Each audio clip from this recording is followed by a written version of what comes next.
So Kaitlin, like an overarching question, like what do you do here? First? Yeah, I'm gonna pick you first. like just give a list of kind of all the things that you do here. Yeah, so I do food allergy testing, stool testing.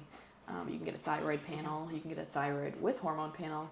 I also do a Dutch test, which is a urine test that tests your hormones. Why do they call it a Dutch test? It's Do you know? because it stands. I don't know if I remember the last two, but it's dried urine. Something. It's dried urine. What is it? I know what it stands for too. Oh gosh, now I gotta look it up because it's gonna drive me crazy. Okay. Aha. Well, I always wondered because everyone, especially in nursing, there's a lot of those terms where they're like, they just throw out like acronyms and get my pip dip on the skip. I don't know. But Dutch test, I was like, what does that mean? Oh yeah, I knew this. Does it come from Denmark? So Dutch stands for dried urine test for comprehensive hormones. Thank you. I was Yes. like, I'm like, there's comprehensive hormones in there. What's the T stand for? But yeah, and then I also do some IV therapy, and I do blood draws in house too. Okay. Small there. Oh yeah, but you two were talking about some of the things, because you two kind of overlap with what you do. Yeah, so, a little bit. She does more. So she's a true nurse, whereas I'm not a nurse. I just in true functional nutrition. So it's just like I will still run lab work, but I'm not running stool tests. And I can run the Dutch test, but honestly, like she's here, I'm gonna send people to her for the Dutch test because she has more a higher comprehensive background in it than I do. Okay. So, but like yes, we overlap as far as like Same beliefs and same beliefs, healing the body from the inside out. But you're running more lab tests, whereas I'm focusing more on like you're hanging out with me for this amount of time and we're gonna fix your body, and then we might run some blood work in the beginning and end. But if they're doing like stool tests or anything like that, I'm gonna send them here. Okay.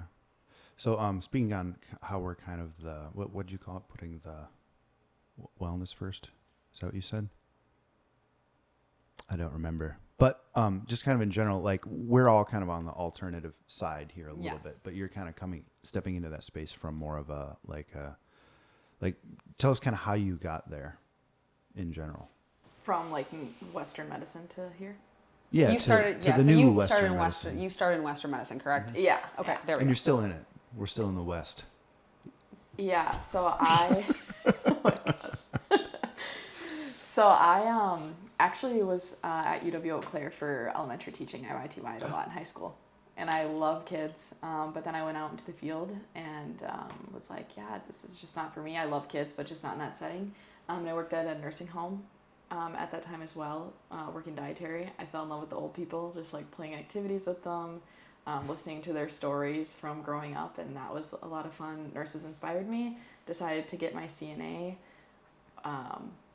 Got into nursing school, and then halfway through COVID hit, and I just was going to clinical, and I felt like all I was doing was passing medications and giving vaccines, and I just was like, I can't do this. So I actually almost dropped out of nursing school halfway through, and then I actually had found somebody that I didn't find them, they found me. They reached out to me.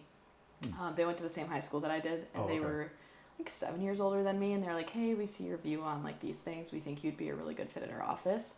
How'd they see your view on stuff? Social media. Oh, okay. Yeah. So I actually, long story short, I did some interviews when the whole like vaccine thing was happening because I refused to get that during nursing school. Okay. And so I actually went to kind of tour and check out that place. And I kind of was explaining to her my own symptoms and things that I was going through because I was struggling with my own health, constipation, bloating, awful cycles, migraines, to a point where I was wearing sunglasses to nursing school sometimes. That's cool. Sounds like my life. Yeah. So I got a food allergy test done. I still remember to this day I had 18 food allergies, and as soon as I cut those out, I didn't have migraines anymore, unless I was really, really stressed with finals for nursing. Did some stool testing, did some hormone testing, and I didn't have awful cycles anymore, where before I was attached to my heating pad, was taking showers in the middle of the night, guzzling ibuprofen, all the things. And that's kind of how I fell in love with it. But then I also fell in love with the ER, my last clinical rotation of nursing school. So I truly believe that you do need both. You know, if you get into Oh, a vehicle absolutely. accident or something like that, or a There's a stroke. time and place. Exactly, 100%. Like Veronica said, there's a time and place, and so yeah, I love both. Well, yeah, measurement too. Like something that happens here a lot is, you know, we're all kind of in this healing center. You're bringing an element of, and you have this too, the measurement of things. Whereas a lot of some of the other healing arts are a little more intuitive, where it's like you More can't subjective. measure somebody's root chakra yet Yeah. or whatever. Yeah. But yeah, we actually all kind of share a strange thing of migraines. I only ever got them when I would drink alcohol, but I found That'll a weird. do it. I don't get them from alcohol. Yeah, but I found a modality that worked with them too. Again, it was kind of like an accident where I was like asking somebody. I was trying like, well, this is supposed to work, and yeah. So you kind of found your way through, kind of finding some holes in what was going on with COVID, and then you were like, you also were healing yourself too. So yeah, I think that was my story. Was more I lost my ID and I had to like look at a picture, and I was like, ugh. I had to get a new picture. I was like, that's what I look like now. Okay. I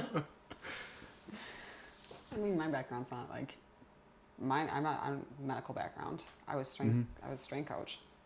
So I don't have a medical background. But I 100% believe both is important. The Western, like, there's a time and place for medications. There's also a lot of overprescribing of medications. Yeah, and I wish that the two could come together. Like, I feel like a lot of Western medicine people are just like, think that, you know, we're like chiropractors, for example, are like so far this way. Yeah. And like chiropractors think that like, oh, Western people are so far How this about we way. meet in the middle? And we just need to meet in the middle. You know, I've worked at chiropractic offices before, actually, where I feel like they almost trash talk Western medicine too much. And like, I'm like, okay, but like if somebody came in here right now and like was unconscious on the floor, is your like herbs and your like chiropractic adjustment going to save them? Like, Probably not. Probably not. Like, you know, I'm actually trained, and I also don't have the tools here in this chiropractic office, though, as a nurse and ER trained, to like save this person. Like, you do need emergency medicine, and I think that I just wish we could, you know, come together a little bit more. Yeah, I have a few clients who are EMTs, and they always talk about like, well, like I can't really save people without my tools too. So there's a lot of cool stuff out there. Yeah, it is. It's very.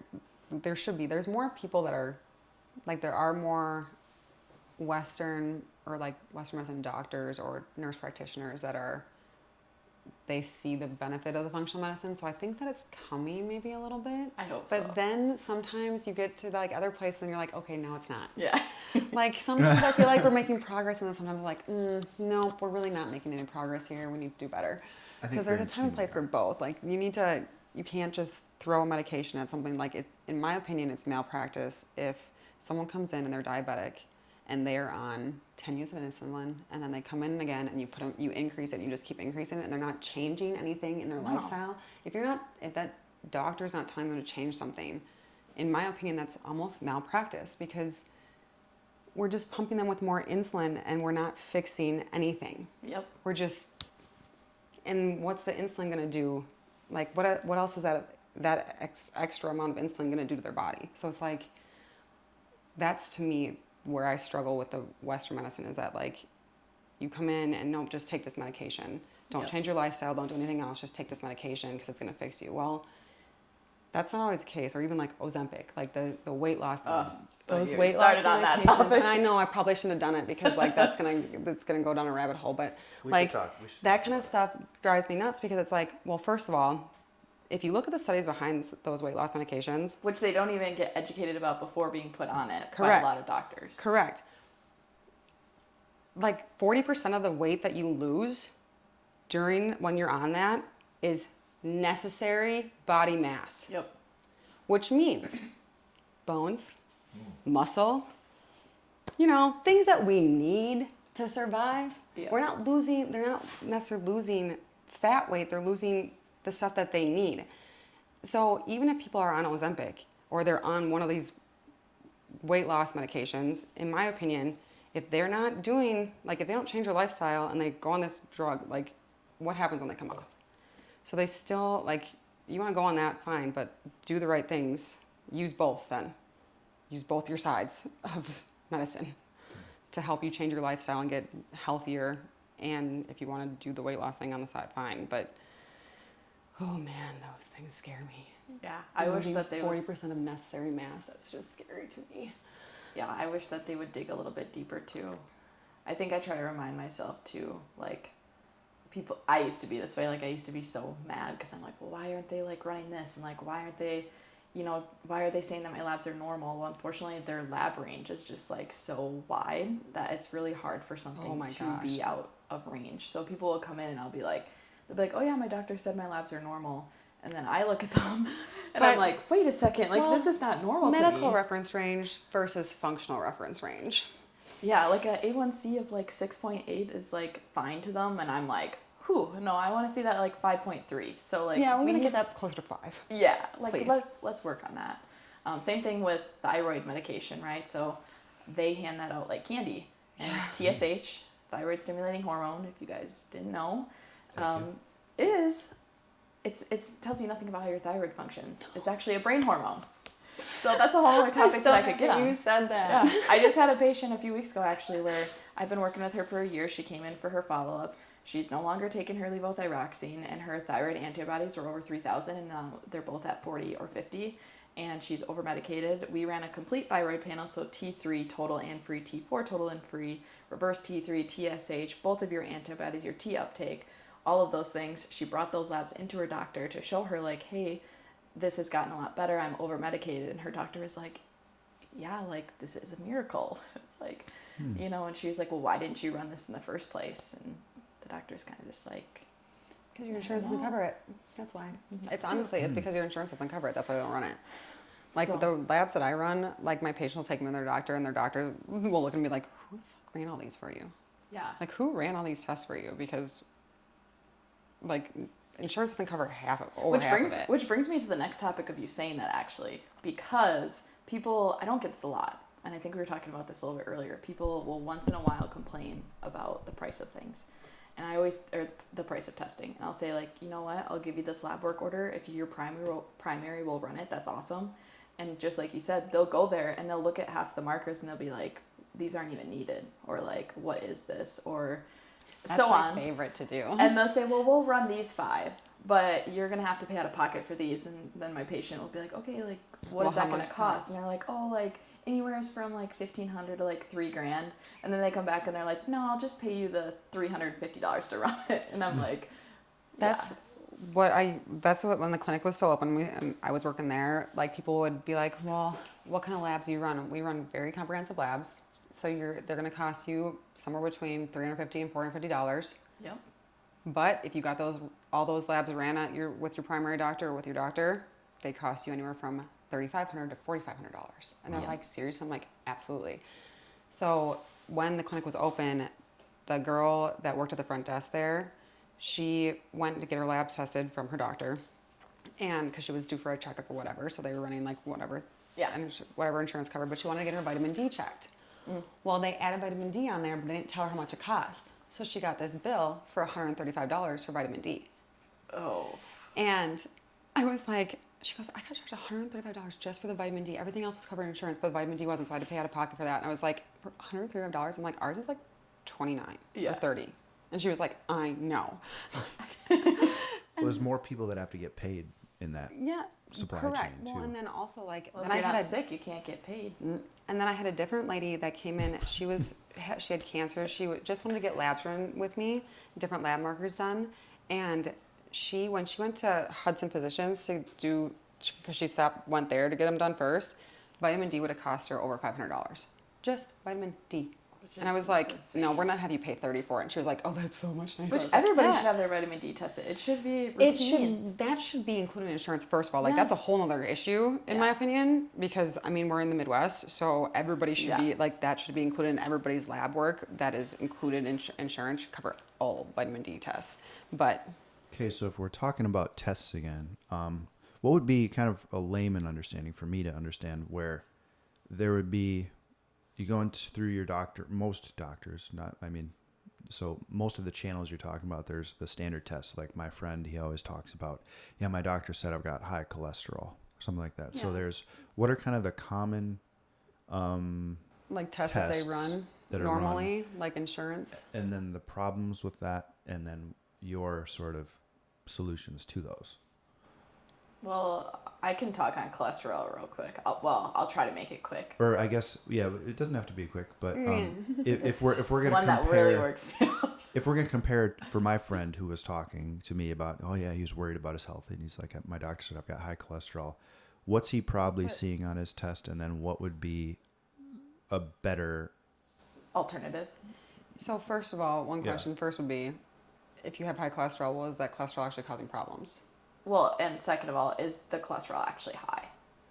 Because they keep lowering the limit. Yes, they've dropped from it. what it was, a couple of years ago to now. I think it's like 200 now? Wasn't it in the 90s? It was like 220.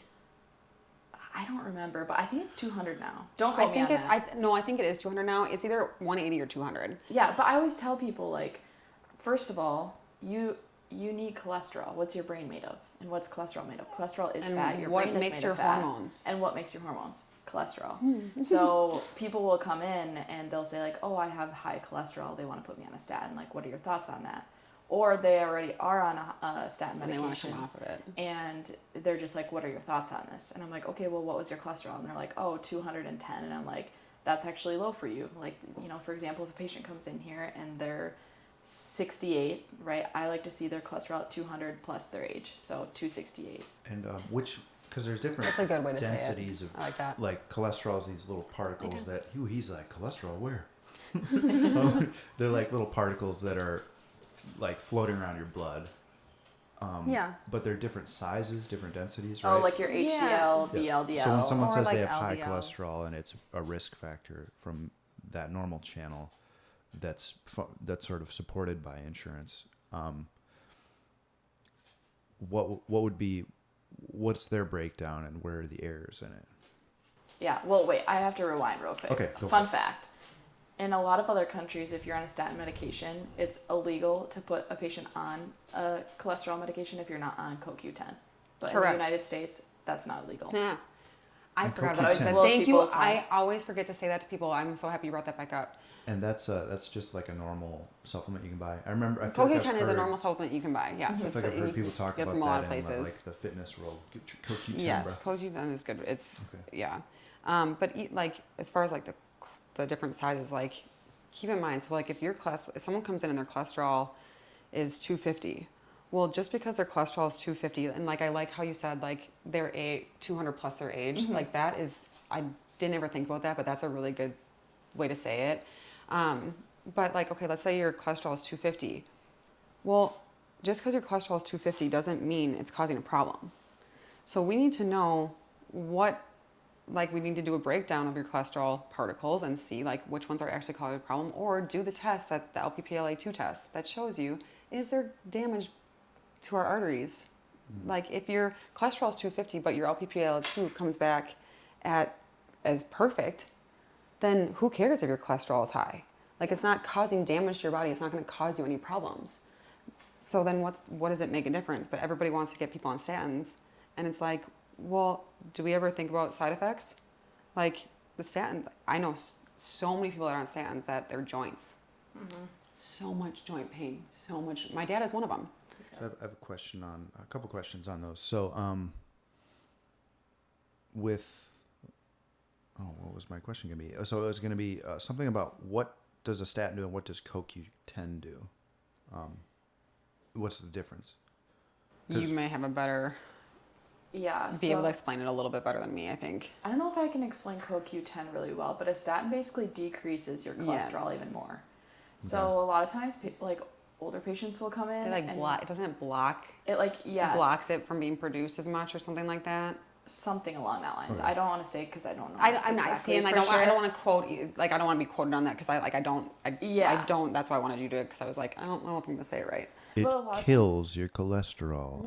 But like a lot of times people won't realize or like connect the two things until I ask them. So like people will come in and I'll be like, oh, do you feel like do you have brain fog, or do you feel like you have vaginal dryness, or do you feel like you have hot flashes?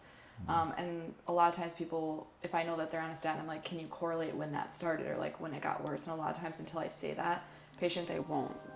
Sorry about that. Sorry, I was starting to laugh because the dog, I realized his butt was on my foot. Patients can't make that connection. Yeah. But the other thing too is like LDL, like people make it sound like LDL is like the bad guy, right? They say HDL is like your happy cholesterol and LDL is your lousy cholesterol. But the fact of the matter is if you didn't have LDL, like it would be even a worse day for you. Because essentially the best way that I can explain to patients for it to make sense is say it's trash day, right? So today's Wednesday. It is. It's not trash day for me, but let's just say it's trash day. And you put your trash out at the end of the driveway, right? The garbage truck is going to come by and it's going to pick it up and it's going to bring it back to the liver and it's going to detox it out. So essentially if you didn't have that LDL, like I said, it would be a worse day for you. And on top of that, like Veronica was saying, like you need to actually test like your LDL and your LDL particle sizes, right? So you don't want a ton of the LDL or VLDL for that matter. Those are like your very little ones. The little guys. Those are the ones that go through the arteries and scuff up the walls and cause plaque damage. Yeah. And Sorry. Go ahead. I was just going to say, like, the best way that I can explain that part to patients, like, if we get, if they come in with high blood pressure or whatever it is, like, we'll run a LPP panel, essentially, which is a cardiometabolic panel. And I always tell people, if you have high VLDL particles, that's like you and I playing tennis ball with a golf ball. Like, what's going to happen? The golf ball is going to go through the tennis net because it's so small. Oh, I see. Yeah. And essentially that's what causes issues. But I mean, doctors aren't, for the most part, I shouldn't say all doctors, but most places aren't really looking at that. And if you want to see, like, if you're truly at risk for a heart attack or stroke, you want to be looking at your LPA and your apolipoprotein A and your apolipoprotein B. And obviously you have to look at all that markers stuff too, but you have to look at all of it, and they're not looking at all of it. They run the lipid panel. So they run your total cholesterol, your HDL, your LDL, and your triglycerides. A lot of times they aren't even running the VLDL. Yep. So they get this total, and okay, so let's just say that someone comes back with a high cholesterol, but they have high HDL cholesterol. They'll still want to stick them on a statin, even though the reason why their cholesterol is high is because of the HDL cholesterol. And it's got nothing to do, like, even like their triglycerides are perfect, their LDL is fine, but their HDL is high. Because that's the so-called good, it's our good cholesterol. But like, again, like she said, LDL is not it gets this bad rap of being bad cholesterol, but again, there are different particle sizes. So like, not all of the particle sizes are bad. The big ones, the medium ones, they're not causing problems. Big fluffy ones, they just go through, they're doing their thing. And you want one of those. Yes, we want those guys. The little dense ones, like she said, like the tennis ball to a golf ball, they're getting through that net. It's coming through and permeating into our system and causing other problems.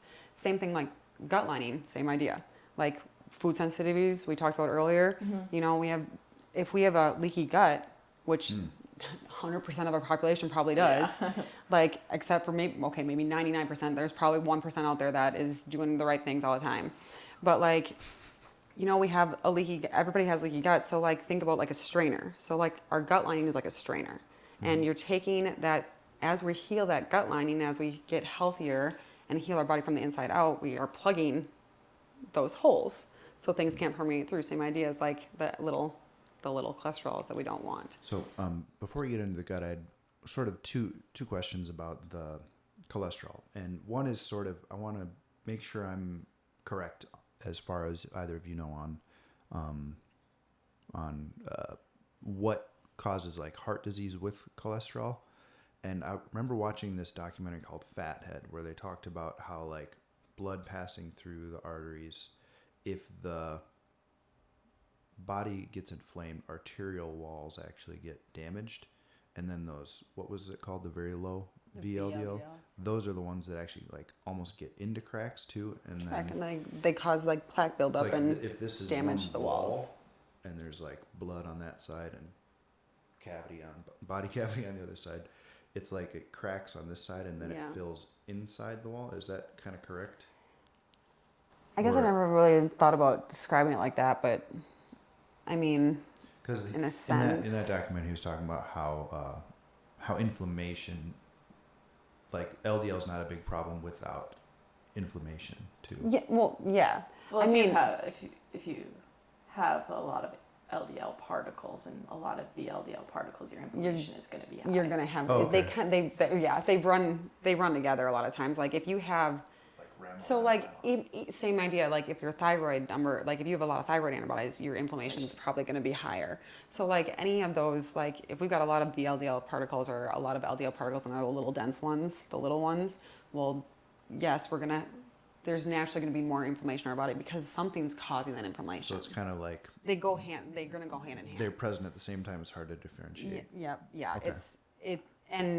They're just, a lot of that stuff is just going to go hand in hand together. Same idea, like neuropathy, same idea. It's like nerve damage. It's just inflammation of your nerves. So say I went to the doctor and they said, you got high cholesterol, and I found out it was VLDL. What would be some, like... Well, one, that's not going to happen, but I'm just kidding. I'm kidding. Well, actually, I'm not kidding. Or maybe I came to see you. There's a couple different things that, like, there's different supplements that can help to bring them down versus going on a statin. Yeah. But also just lifestyle changes in general. Yeah, that's what I guess what I was getting at. What are some lifestyle changes that you could do? I mean... Oh, you go ahead. I was just going to say, really, it just depends on what your labs say. So, like, I love my saying with my office is, like, we don't guess, we test. Because I told a patient this yesterday, actually. Like, you, for example, like, maybe, let's just say Veronica's a new patient, right? And she's saying, you know, this is going on, this is going on, and this is going on. And then you, Adam, you're like, oh, my gosh, like, I have the same exact things that she said. Well, when your tests come back... They're going to say two completely different things. So if I gave you the same exact YouTube. Yeah. Like, so if I gave you guys the same exact supplements, like it's not a one size fits all, right? But I always tell people too, you can't out supplement a bad diet, and I'm sure you tell people this all the time. You can't out supplement, not moving your body. So those I feel like are always two key things that I'm telling patients. Like if you want these things to get better, like you have to move your body and you have to eat better too. I'm sure you can add to that, but... Well, yeah, I mean, with what I do, because like I said, I don't run like all the initial tests right away. I will run blood work. Like if people want blood work, but I don't force blood work either. Mm-hmm. Because there are some people that come in and they're like, I've had blood work done. Like I don't like getting blood work done. Like, cool, fine. I don't like getting blood work done either. I pass out every time I get it done. So like, I understand. And there are ways that we can start to heal things without doing blood work, but yeah, you're right. Like nothing's going to change unless we correct from the inside out. So like we gotta look at what you're eating. We gotta look at how much you're moving. And like, to be fair, like when I start do the 3-month program with my patients, like that first month we're taking out a bunch of foods because we're doing, like I basically tell them, we're doing a scientific experiment. We're taking out all these foods, we're gonna put them back in, but you're eating healthy fats, proteins, vegetables, and there are some fruits that you can have. But we're taking out all the processed foods, we're taking out sugars, we're taking out grains, we're taking out all this stuff, and we take out other food sensitivities as well that are common, like nightshades I take out. Like I'm a nightshade person, I get migraines from tomatoes. But take this stuff out because we're gonna do a scientific experiment, we're gonna put it back in and then see how you're doing. And so, food sensitivity tests, I just personally don't run them a lot of times, like I said, because the clinic that I worked at did not run them. But again, like I've had people that have gone through what I do with them and then they get the food sensitivity tests and they either match like everything that we found sensitive was sensitive, or they are like they say that, hey, no, they don't match. And the 4 that we ran, a couple of things were, yes, like eggs were sensitive and someone that came back sensitive. But like there were a couple of things that came back as not sensitive that when they put back in, they were sensitive. So like sometimes those aren't always super accurate, but they're a really good like starting point. Because I've had people that have done the food sensitivity test, take them all out, like you said, take all these foods out, get rid of all these sensitivities, perfect. And then they still have a little bit of issues, something else is going on. Well, what's the one thing that we're missing yet that's in there that we got to pull out? So you're saying there's there's kind of 2 comprehensive approaches. There's taking tests, and then there's trying to just eliminate as many things as you can, and then add things back in to see if there's sensitivity. Because I mean, certain moments in life, some people might not be like, yo, I front a bunch of money to spend on my wellness. And again, like lab work wise, like, do I think it's important? Absolutely. Would I love for the- everybody to run lab work? Yes, I would. Because they wasted all their money on insurance. But I don't want like I said, I just don't force people to do it because I know that what I do with people, I can still see fantastic results without making them do that if they are really uncomfortable doing it. But with that being said, like if I was recommending like specific like cholesterol supplements, for instance, I need to see labs. Okay. So that's a different thing then. Like if you're coming into me and you say, I got high cholesterol, I have thyroid issues, I have all this stuff. Okay, I need to see current labs. But also, I'm not recommending any kind of supplements just off of labs that you got done with your primary 6 months ago because we don't know where you're at now. So you'd have to get them redone before I'm going to say, oh, let's do this, because you're right. I'm not going to guess. I'm going to test first, and then I'm going to figure out what I need to do after that. Because otherwise, it's like you're a dog chasing its tail. Like we don't know what's going on necessarily. So like if someone's coming in with specific, like I have high cholesterol or I have this and I want to get off this medication, well, we might need to run some tests to see where you are currently now, because what you ran with your primary, maybe it was just done, but maybe they didn't run all the tests that we need to see, type of thing. So I need to see these ones first, and then we can go from there. But like, as far as like true like recommending supplements for like cholesterol or like inflammation markers or anything like that, like I would test first before I did that. Like the supplements that I use are natural detox supplements in my program, so I don't test with those ones, but like they are just like parasite removers and things like that, and like heavy metal detoxes. And then I have a probiotic that goes in there too, just to help to build things back up at the end. But yeah, I'm not recommending supplements off of symptoms necessarily.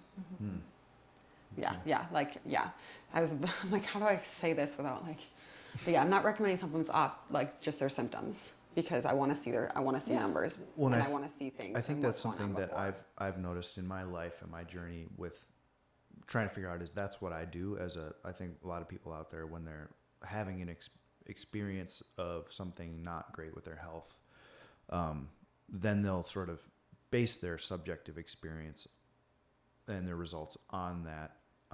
But it is cool to know now that there's more and more resources and people kind of branching out of the like insurance funding, and then still able to provide better, more comprehensive tests for, what seemed to be like 1/10 of the cost ish of what it would cost under that umbrella. So it's cool. Sure, it's cool to have people like you coming out of the, well, not out of the woodwork, but out of the system, man. Yeah, and like the nice thing about having you here, like I said, is because like I'm not running all these tests, like all the tests, and I don't want to. Like I don't feel like that's something that I need to add to my arsenal. I like, love running tests. Yeah, but like exactly. So like where she again, Yeah, I do. so like there's like perfect. Send people, like if I've got someone that wants to run a Dutch test, like I might have a lady that I may be sending to you at the end of when she's done working with me, depending on how she feels at the end. We may run a Dutch test so we can see where things are at. But like I'm gonna send them to her because I can get a Dutch test, and do I know how to read them? Yes. But I truly believe that she's got a better understanding than I do, because that's just not my background. Like I didn't go to nursing school. I went to school for exercise science and nutrition, and then I was a strength and conditioning coach for 5.5, 6 years, and then I was in a rec center, and then I ended up in functional medicine. But when I started the functional medicine clinic, I straight up told him, I was like, I don't have I have a nutrition minor. I don't have a nutrition degree. And he was like, perfect. He was like, great, because I don't want you to have that shit behind you. I was like, okay. But yeah, so like I definitely and I'm in functional medicine school, like I've done that, but Like it's just, so if people are looking for treatment of sorts and they're not in this area, like keywords they're going to look for functional medicine, but are there any sort of like things you want to look out for? I remember because like for massage there might be like certain spas where like I tell people to go out get a massage, but hey, Massage Envy, their massages that are an hour are actually 50 minutes, you know. Yeah. Is there any industry stuff like that with functional medicine? Any red herrings or non-true Scotsman? A big thing that I would tell people to watch for with, like, if you're going to see a functional medicine doctor or a functional nutrition specialist or wellness specialist of some sort is, I mean, make sure that they can answer your questions. And if they can't answer your questions, like, I always look for, okay, I don't know that answer, but I'll get back to you. Like, I don't know the answer to that question right now, but I will figure it out and I will let you know. And, like, I feel like there are some of the functional medicine doctors out there that just kind of talk in circles and they go, like, and they'll just keep talking, but they're not actually answering the person's questions. So if you're sitting by someone and they're not actually answering your questions and they don't ever say to you, hey, I don't actually know the answer to that, let me find out and let me get back to you, that would be a little bit of a red flag in my mind. So it's kind of based on like human traits, almost like humility And I'm as individual practitioners, or yeah, I mean, and I'm also not someone that, like, I don't love the places that push a lot of supplements on you. Yeah. Like I mean, I know some places that, like, I've seen people. I have a patient actually right now that she was at a different functional wellness or nutrition person, and she's got like 30 different supplements that she's supposed to be taking, and I was like, whoa, whenever I take let's go pills, through they always those. get stuck right there. Like, Yeah. let's go through those. What do you all got there? Less is more sometimes. Yeah. So, like, so sometimes I question, like, some of it. Are you just pushing supplements? Are you just pushing your products to get people to buy them? There are some people out there like that, I think. Yeah. I think too, it kind of depends on like what you are looking for. Yes. And like what you want. Like I've worked at an office prior where like I'm trained Wellness Way. So maybe you guys have heard of Wellness Way, but that's like originally, you know, how I got into all of this in the first place. So I took the Wellness Way Academy, did the training with that, went to a lot of seminars. I still do trainings weekly, not with Wellness Way. Was that who reached out to you? Yeah. Okay.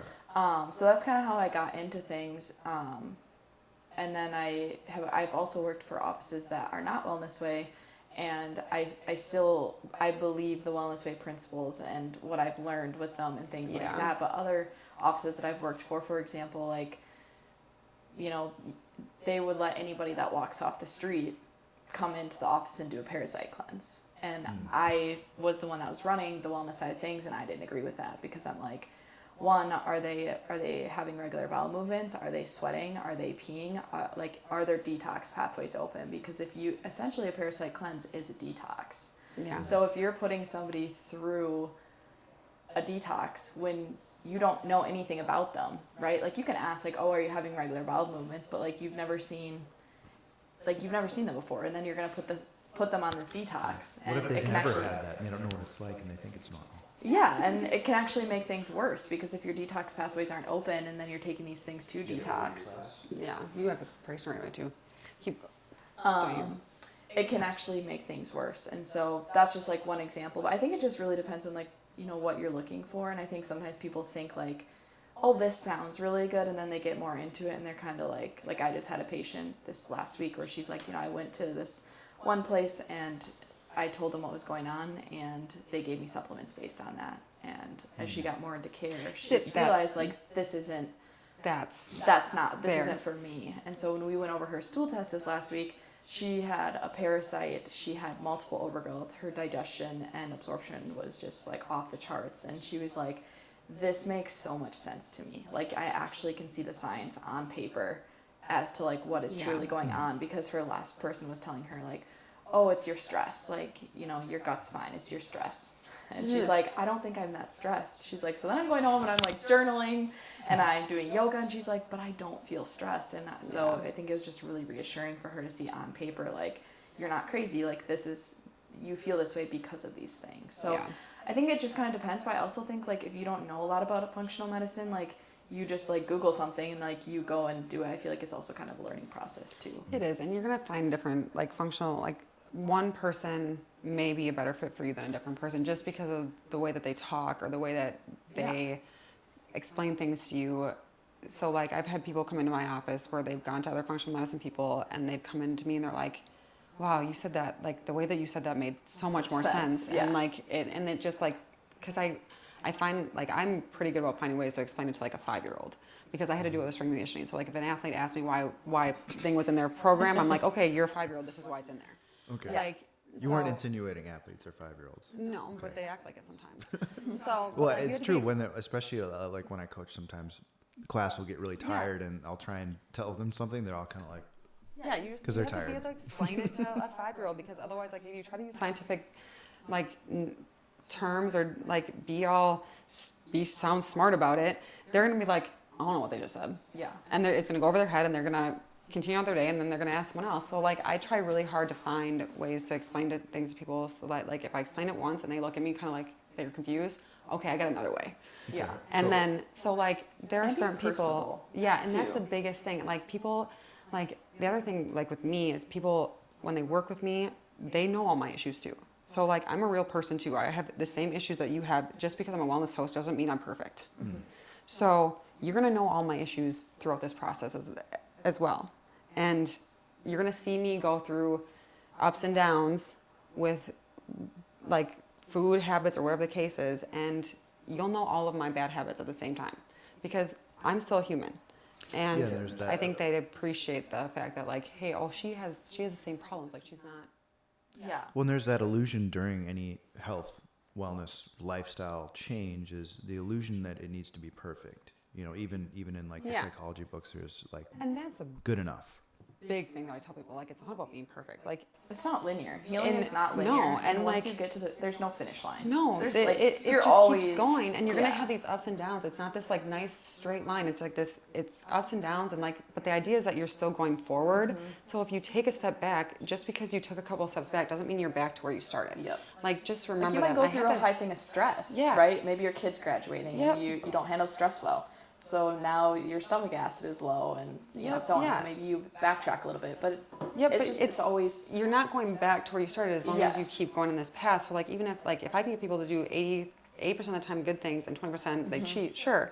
Well, it's not always going to be 80-20. We might be at a 60-40. We might be at a 50-50 sometimes. But then let's bring it back. Yep. Let's slowly get back to that 80-20, or maybe we go to a 90-10 for a little bit to just reset our body for a little while, and then come back to that 80-20. Yep. So it's not about being perfect. It's about being mindful and listening to when your body's telling you that you have a problem.